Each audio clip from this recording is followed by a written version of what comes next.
Queridos jovens, a paz do Senhor Jesus Cristo, um ótimo dia para vocês. Estou muito contente em poder participar de mais uma aula interativa online que chegará às suas casas, que vai servir de subsídio, de um pouco mais de elemento para enriquecer essa lição que vocês terão no próximo domingo. Agradeço a vocês, jovens professores, que têm se dedicado na transmissão do conhecimento da Palavra de Deus, que tem também compartilhado e ajudado esse canal a crescer para alcançar muito mais vidas e trazer uma qualidade a mais em vossas aulas, na ministração de vossas aulas. Agradeço a Deus por essa rica oportunidade e pela confiança de todos aqueles que têm colaborado para o crescimento dessa tão preciosa obra. Estamos em nossas mãos uma lição tão maravilhosa que tem como tema, nesse primeiro trimestre, Aprendendo com as Cartas. E hoje, especificamente, vamos tratar da nossa lição de número 5, que tem como tema Efésios, a carta da fé, do amor e das virtudes.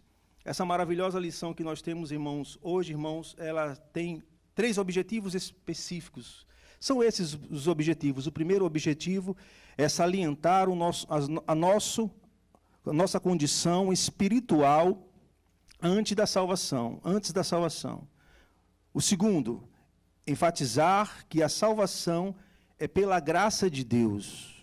E o terceiro e último objetivo específico é destacar que o cristão foi salvo para praticar as boas obras. Temos em nossa mão um texto maravilhoso e abençoado, tirado, claro, da lição que fala sobre a carta de Paulo aos Efésios, que encontra-se em Efésios, capítulo 2, os versículos do 1 ao 10. Mas o nosso texto em destaque de hoje diz o seguinte, que é em Efésios, uma partícula dessa passagem, Efésios 2, versículos 8 e 9, que diz o seguinte: pois pela graça de Deus vocês são salvos por meio da fé. Isso não vem de vocês para que isso é um presente e uma dádiva de Deus pela salvação. Não é resultado dos esforços de vocês, dos esforços humanos. Portanto, ninguém pode se orgulhar de tê-la. Que coisa maravilhosa, né?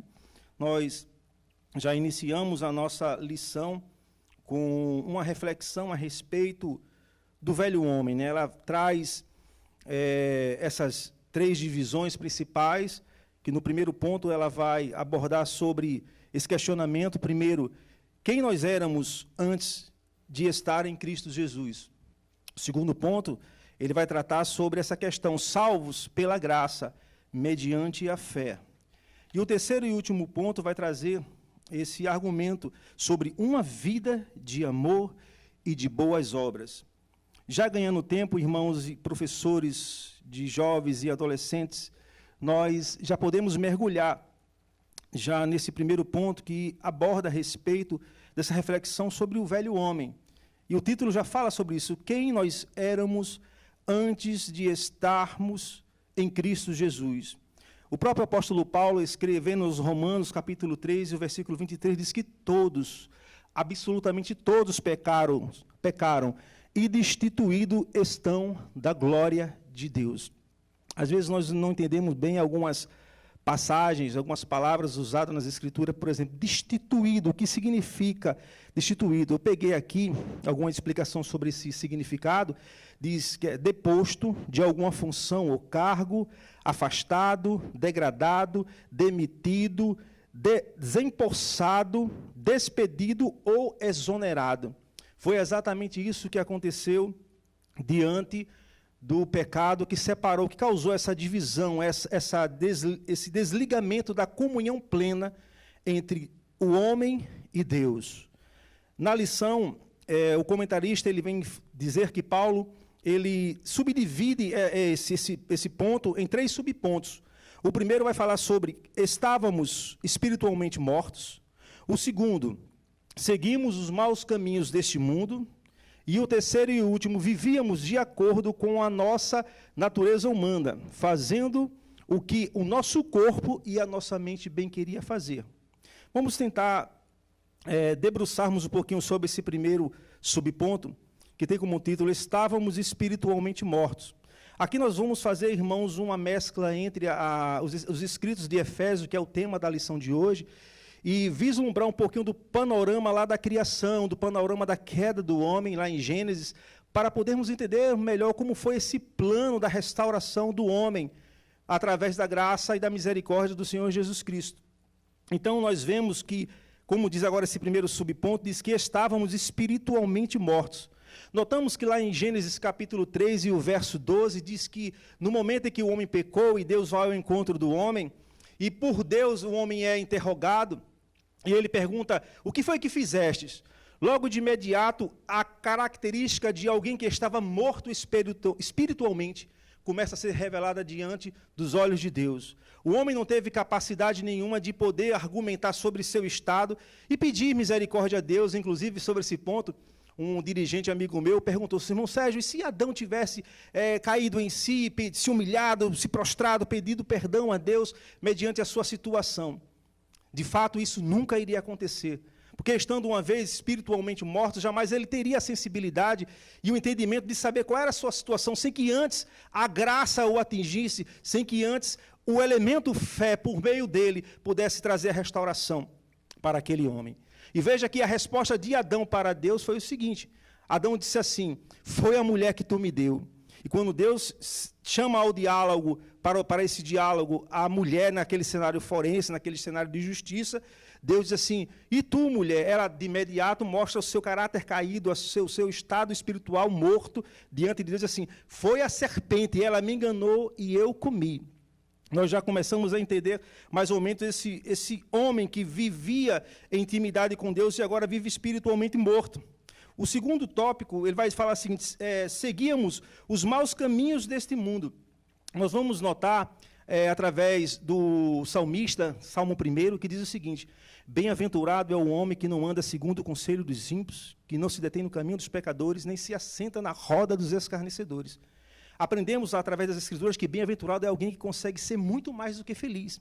Então, vejam só, antes de estarmos andando no caminho do Senhor, andávamos, como diz aqui na lição, em caminhos perigosos e caminhos segundo o mundo. Andávamos segundo o conselho dos ímpios, no caminho dos pecadores, e assentávamos na roda dos escarnecedores.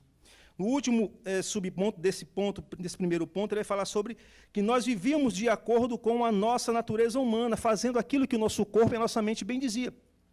Uma outra passagem em Gênesis 4, 6 e 7, no momento em que Caim, ele já planejava em seu coração decaído, causar um dano ao seu irmão, Deus chega até ele, para, de uma forma indesculpável, mostrar o caminho correto. Ele diz assim, assim diz a palavra do Senhor, eis que, por que estás zangado, por que estás irado, Caim? De certa forma, o mal jaz à porta e será sobre o teu desejo, mas sobre ele tu deves dominar. E o que aconteceu? Mesmo Deus dizendo que havia uma saída, infelizmente, Caim vai e comete o pecado, comete o homicídio e leva a cabo a vida do seu irmão. Lamentavelmente, não obedecendo a voz de Deus, corroborando exatamente com o que esse ponto vem a falar sobre de andar segundo os caminhos do mundo, não andar segundo a presença de Deus e viver de acordo com a sua própria vontade e os desejos da sua própria carne. O segundo ponto vai falar sobre salvos pela graça mediante a fé. E a própria palavra já diz, mediante a fé, isso é um dom de Deus, não pertence a vós, né?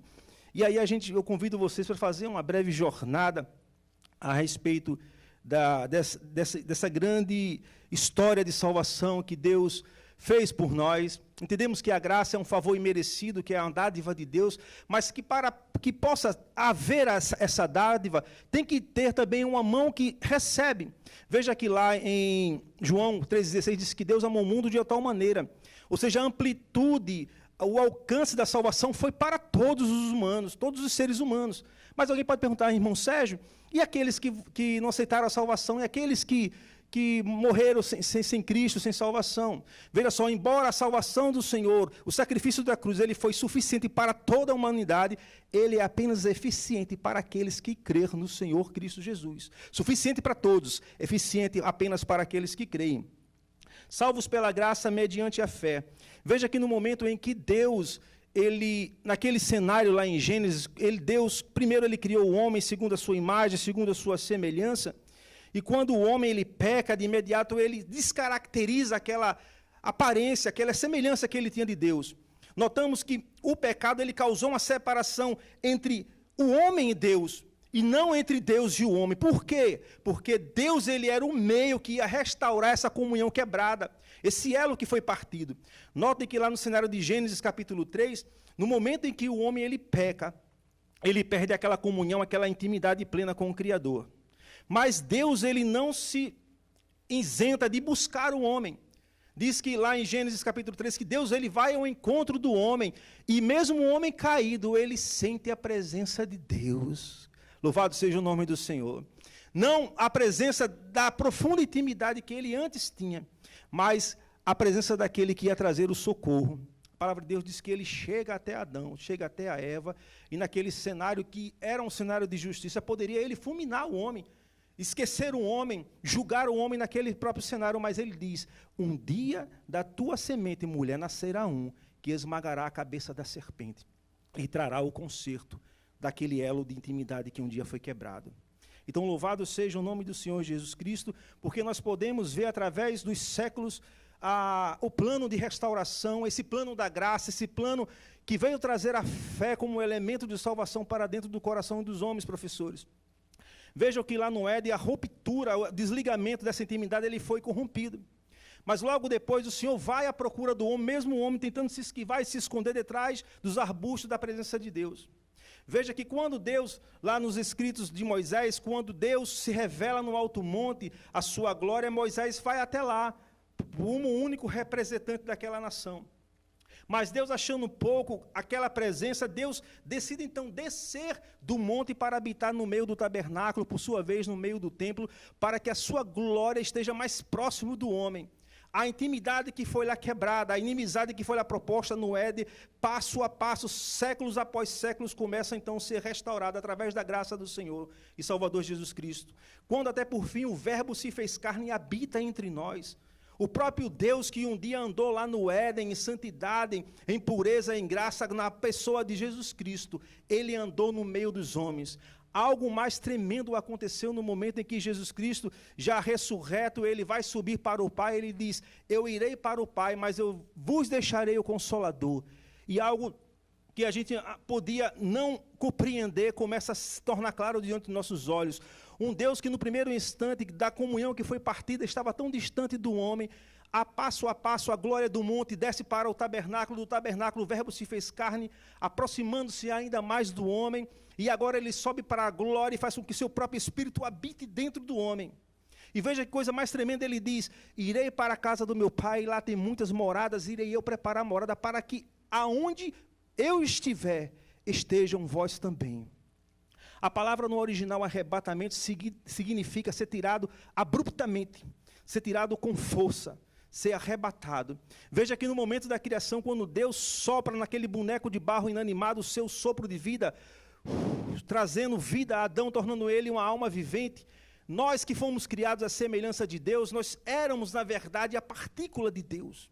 Então, quando ele diz que iria restaurar novamente aquele elo através dos séculos, como já foi narrado através da exposição de hoje, nós podemos entender a misericórdia da graça de Deus, ele nos trazer novamente, como se aquele sopro de vida, de onde nós saímos da nossa origem, fomos tomados agora de volta, novamente, para que onde vocês estiverem, onde eu possa estiver, vocês estarão também comigo na eternidade.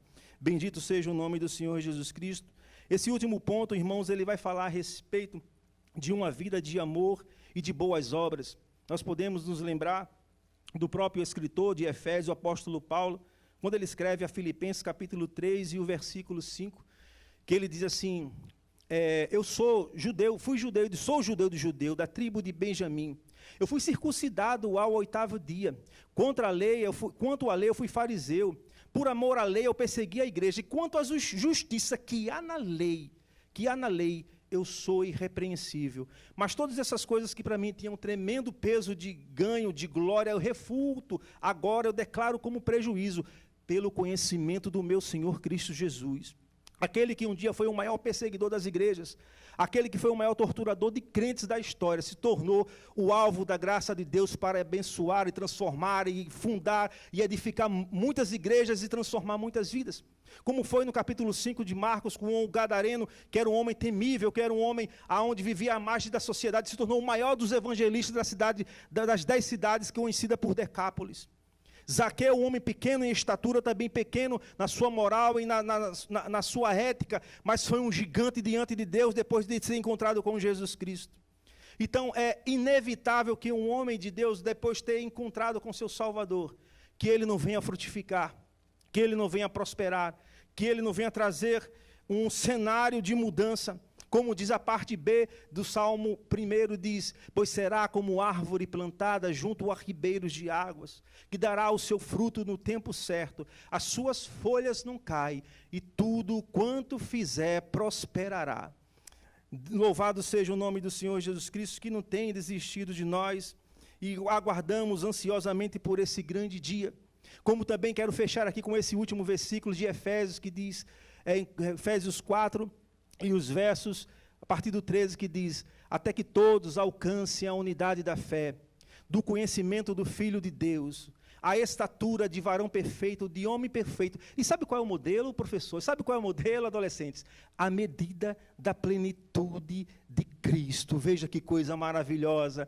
Nós seremos restaurados, não segundo a semelhança e a medida do meu pastor, não segundo a semelhança e a medida do meu irmão, não segundo a semelhança e o caráter dos meus pais, mas segundo a medida da plenitude de Cristo, aquele que por meio da graça, por intermédio da fé, nos restaurará para um dia encontrar com Ele na glória. Louvado seja o nome do Senhor Jesus Cristo. Agradeço pela oportunidade, peço com carinho que vocês venham compartilhar essa aula e fortalecer ainda mais a nossa fé e melhorar ainda mais o conteúdo que nós vamos aplicar na sala de aula. Deus abençoe a todos. Amém.